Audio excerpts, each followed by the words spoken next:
Hello YouTube, it is Championdjk coming at you again with another video, and today we're going to take a look at Majorette.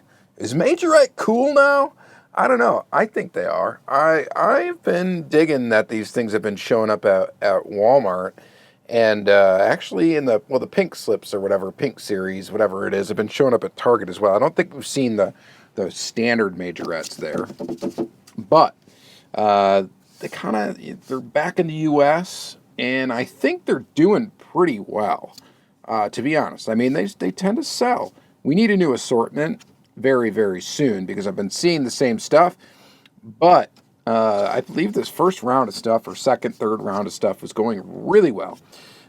Now, it's not Majorette's first time in the U.S. Majorette has come into the U.S. a couple of times. Their most recent one besides this stuff is probably like the Toys R Us one right before Toys R Us went out of business. And I think, I don't know, Majorette might have just made Toys R Us go out of business. I'm not really sure. No, I'm just kidding.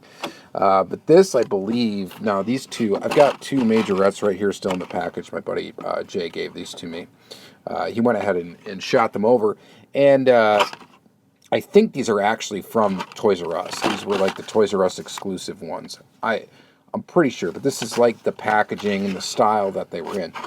Majorette, the major complaint is they were too expensive, people thought, for what you were actually getting, because you weren't getting rubber tires or anything. They were more expensive than Hot Wheels, and they didn't select really smartly what castings they put out, and they have god-awful wheels. So let's take a look at these two little models. Now, I believe these are the ones. Or at least it's the line that showed up. I don't know if exactly it was. You had racing cars, deluxe, and then I forget what the other models were. And the deluxe ones weren't really that deluxe, per se. I actually picked up quite a few of these back when these first came out. I know I've got that one. I know I've got that one. I may actually have all of these. I know I got the Porsche 911 GT3. So this was Series 1. Here's the cars in Series 1 for kind of your standard Majorette. But these things did not sell all that well after their first initial launch. They almost had a chase. They had like one car that was only one per case. And I think in this particular one, it was this Audi A1. Anyway, this video is not really about Majorette's past, but I figure we would go ahead and take a look at just a couple of models. They're not bad castings. It's just I don't think this one actually has an opening feature as well. I just don't think they chose wisely for the U.S. market. So when Majorette came out with the pink slips, I think they did a really smart thing. Kind of partnered with I don't know, it's like Dicky Toys or whatever it is that does Majorette. I'm kind of confused on who owns them and all that stuff. But I think Jada essentially is had a hand in it or something like that. So anyway, I can't speak that intelligently. All I can tell you is nowadays I think they're actually selling pretty well. During this period of time, they were not. Mercedes-Benz, and I think the biggest complaint was the ugly wheels that they put on everything. Yeah, I definitely have ones from this. I've got that one. I've got that one. The Renault. Pretty sure I've got that Lambo Revington, and I think it's pretty ugly. I probably have that Subaru as well. So when these came out at Toys R Us, I was kind of excited to see Majorette. It was something new to collect, but they just didn't do all that well. And when you're looking at these models, and thinking of a U.S. collector, you can kind of get it as to why. So these things must have been sun damaged and stuff or wet water damaged. Something, the packaging was kind of destroyed, and then we've got that there. I may actually even have these models already. I'm not sure. I'd have to go digging. The one cool thing about them, they got suspension and all that. But anyway, like I said, we're 4 minutes in, and this video is not about these cars. I just wanted to kind of show you. This is where Majorette was, sort of, and then this is where they kind of are. And that's kind of, you know what, and we're going to look, we might as well look real quick into the past. Now, Majorette had some charming stuff before we get into what they are. Kind of interrupted the flow of the video there, I apologize, but I forgot about these. So I've got these Majorettes. These are old. These are from, I don't even know how old they are, and I'm trying to find a date on them. Most of it is in a different language. I'm finding the English. I cannot see a date on it. If anybody knows when Series 200 came out, it's got kind of that thing going on. So they can't be that old, but they're old. But here's what, what we were working with. Old school Majorette castings. All metal. They look pretty neat. They got kind of a look to them, kind of a brand identity with them. I've got two Beetles here. So this one in yellow with this weird graphic on it, and then this one in blue. So they had kind of a neat look to them. And I like old Majorettes. Anytime I can get old ones and they're inexpensive or, affordable, I go, look at the suspension travel. I go ahead and pick them up. So this old era of Majorette, I think, is pretty cool, pretty neat. There's some neat stuff, right? I like them. So these are old, but they're not too old. If they said made in France on the bottom, they'd probably be a bit older. These are probably Chinese made, I'm going to guess. I'm looking... made in Thailand. Okay, so made in Thailand. They're not made in France. So they're not really old, but they're older, right? Two little VW bugs. Pretty neat little cars. All right, so we got old Majorette. We've got Toys R Us era Majorette, so like not that long ago, but long enough ago. And then we've got, we'll say almost 10 years later, we've got Majorette hitting the U.S. again.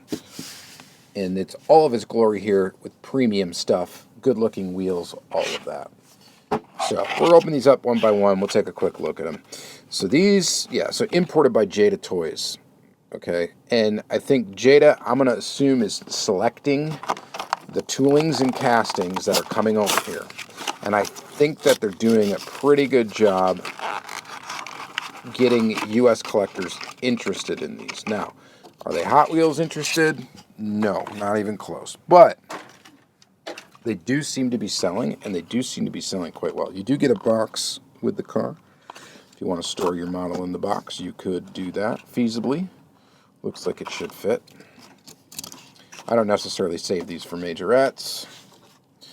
We've got rubber tires with tread. We've got the suspension. And a lot of the castings, majority of them, have an opening feature. This particular one, opening doors. And it does look pretty decent. Detailed graphics that are sharp. So we have all over graphics on these, and it's sharp, sharp, sharp, sharp, sharp. So that's pretty cool. You got good quality graphics on these things. Decent quality paint, it looks like, and of course the rubber tires. Retail on these, I think, is about, what are these, like $4, $4.50 a piece, something like that. Somewhere along the lines of that. They're cheaper than Hot Wheels Premium. Definitely not even close to as hyped, but pretty neat cars. And this next one is a Nissan GTR in this kind of metallic purple. Open that up. So some of them are basic, like cars, and some of them have some wacky graphics on them, like this. Sakura. And Bill Stein. The box.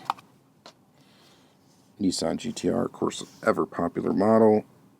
Blue headlights, a little weird. But again, look at the graphics. Look how sharp they are. They're like tampo printed, so they look pretty good. The metallic purple looks pretty decent. These things have plastic bases. Do not care at all about them having plastic bases. Pink interior on this one. Opening and closing doors. Yeah, it's pretty decent, right? So it's a GTR. It'll sell. That'll do decent on the pegs. Another one that'll probably do decent on the pegs is going to be a Porsche. Anything Porsche is selling pretty well these days. This is a Porsche 934 RSR. They've released this car in tons of different colors. And rightfully so. It's a pretty cool casting. So here it is. It's got Fuchs style wheels in black, rubber tires, black base, and of course a opening, shutting doors. The gaps on these are pretty nice, not bad at all. For 164 scale in this price range, pretty good. We've got Details all around. I like when they do this. They do this. Majorette does this a ton. Well, the headlights will be a detail that is part of the window piece or a separate piece, but they do give it that. They do not print on the headlights typically. They will have, for each one of these cars actually, all three of them so far, they've got that going on. That's a pretty cool looking Porsche. One thing about Majorette I will say though is they run quite often larger than 164 scale. This is actually in 157 scale according to the base. These are made in Thailand as well. As this one is 156 and this one is 162. So these are called 3-inch models because that's really what they're all kind of scaled to the same size regardless of the model of the vehicle. Different way of doing things, not quite my preferred, but still looking pretty cool. They are larger than 164 though. Next we get another Nissan GTR. This is the Nismo GT3. Another Majorette Deluxe assortment.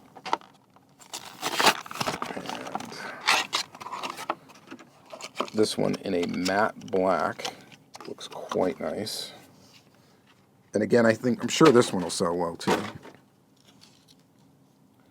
I like the wheels on this one. Those look really nice. And again, matte black. Opening doors. The headlights are there again.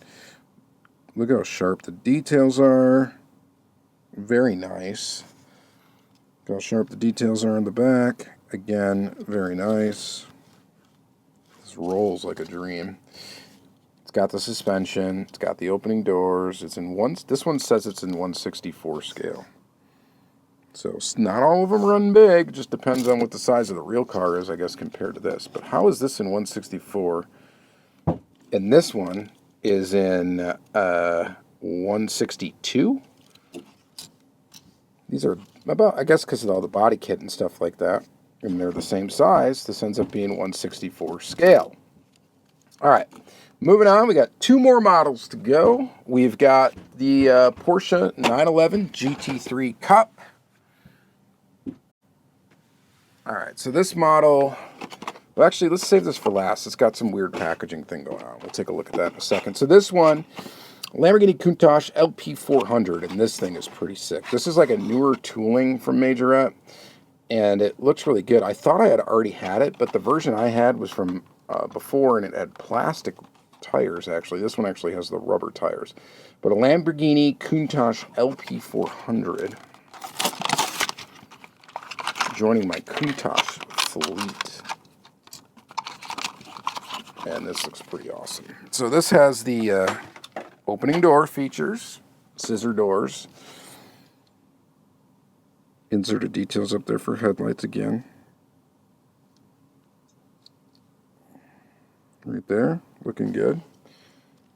And then, of course, we got opening doors. And they actually do a pretty darn good job of doing these opening doors. These got to be a challenge, and not every company that has tried these has been successful. Now, there is gaps, but again, considering the price point of the model, I think it's doing quite well. This one also has suspension in it. Wheel choice, maybe not the best for this particular model, but they don't have car-specific wheels, so they have to deal with the sizes that they have, just like a Hot Wheels. So this is what they get for this. And for this model, they chose that size. Proportionately, though, it's a good-looking Countach. It really is. I mean, shape, size, everything, I think they did a great job on it. All right. Lastly, Porsche 911 Cup. GT3 Cup 992. And this one seems to be special. It's got some tin packaging. I've seen a couple of the Majorettes have this. I don't think they're chases or anything. This, of course, is not going to cooperate and open well.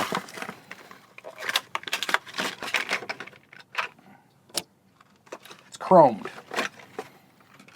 and then it comes with a tin, so that's kind of neat. Not I wouldn't really feel comfortable storing my car in here, banging around on metal, or tin, but you got that, and that's kind of neat. They're the same price. You just find them in the regular assortment. And then this Porsche 911 GT3 Cup, 162 scale. Ooh, what was this? 156. It's a little bit large. got opening doors. They've released this Porsche in so many different color variations. I've got a ton of them. But again, it's got the rubber tires, some bounce to her. Oh, and it actually has a racing interior. I don't think I ever looked at that before. So there's no passenger seat in it. It's just got the driver's seat. There is no passenger seat. So it's set up to race. That's kind of a neat little feature. But yeah, rolls really nice. Feels kind of weird being this, almost feels plastic, but it's not. This coated chrome kind of look. All in all, really cool. Is Majorette cool now? I think so. I think they're pretty neat. Anytime I see one that it's really cool, I actually do get excited about it. I get excited about seeing a cool Majorette more than I get excited about a cool mainline, so I'm going to guess yes. To me, they are, and by just the casual observer looking at the pegs and trying to extrapolate some sort of sales data from it, I think they're doing pretty good. You guys let me know what you think in the comments down below. Thanks again for watching another video, and we'll see you in the next one.